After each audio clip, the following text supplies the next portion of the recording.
ప్రతిష్టాత్మక 2026 Asia games కు సంబంధించి క్రికెట్ స్కెడ్యూల్ విడుదలైంది. ఏకకాలంలో పురుషుల, మహిళల క్రికెట్ మ్యాచ్ల స్కెడ్యూల్ ప్రకటించారు. 2 విభాగాల్లో టెస్టు సభ్యత్వం కలిగిన 4 దేశాలు భారత్, పాకిస్తాన్, శ్రీలంక, బంగ్లాదేశ్ నేరుగా క్వార్టర్ ఫైనల్స్ కు అర్హత సాధించాయి. అయితే క్రికెట్ అభిమానులు ఎంతగానో ఎదురు చూస్తున్న భారత్, పాకిస్తాన్ మ్యాచ్ అటు పురుషుల, ఇటు మహిళల క్రికెట్ లో ఫైనల్ లేదా సెమీస్ లోనే తలపడే అవకాశాలు ఎక్కువగా కనిపిస్తున్నాయి.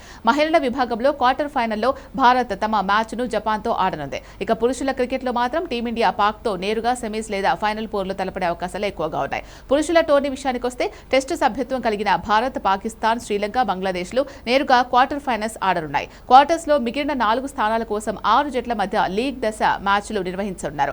ఈ లీగ్ దశలో గ్రూప్ ఏ నుంచి ఆఫ్ఘనిస్తాన్, జపాన్, నేపాల్ ఉండగా గ్రూప్ బి నుంచి చైనా, మలేషియా, ఒమన్ ఉన్నాయి. లీగ్ దశలో 2 గ్రూపుల్లో నుంచి టాప్ 2 లో నిలిచిన జట్లు క్వార్టర్స్ లో చేరుకోనున్నాయి. క్వార్టర్స్ లో గెలిచిన 4 జట్లు సెమీస్ లో తలపనున్నాయి. సెమీస్ లో గెలిచిన జట్టు స్వర్ణం కోసం ఫైనల్ మ్యాచ్ ఆడనుండగా ఓడిన జట్లు కాంస్య పథక పోరు కోసం తలపనున్నాయి. టెస్టు సభ్యత్వం కలిగినప్పటికీ ఆఫ్ఘనిస్తాన్ ప్రిలిమినరీ మ్యాచ్లు ఆడాల్సి ఉంటుంది.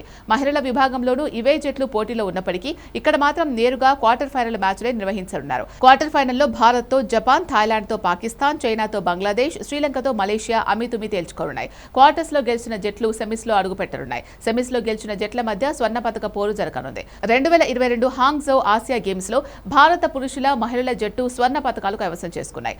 ఆనాడు టీమిండియా పురుషుల కెప్టెన్ గా రుతురాజ్ వ్యవహరించాడు. వర్షంతో ఫలితం రాకపోవడంతో అత్యధిక విజయాలు సాధించిన భారత్ కు గోల్డ్ మెడల్ ఇవ్వగా ఆఫ్ఘనిస్తాన్ వెండిని గెలుచుకుంది. ఇక హర్మన్ ప్రీత్ సారథ్యంలోని మహిళల జట్టు ఫైనల్లో శ్రీలంకను ఓడించి బంగారు పథకాన్ని అందుకుంది. ఈ గేమ్స్ లో పాకిస్తాన్ 2 విభాగాల్లోనూ 4వ స్థానానికే పరిమితమైంది. కాగా ఆసియా గేమ్స్ జపాన్ వేదికగా సెప్టెంబర్ 19 నుంచి అక్టోబర్ 4 వరకు జరగనున్నాయి.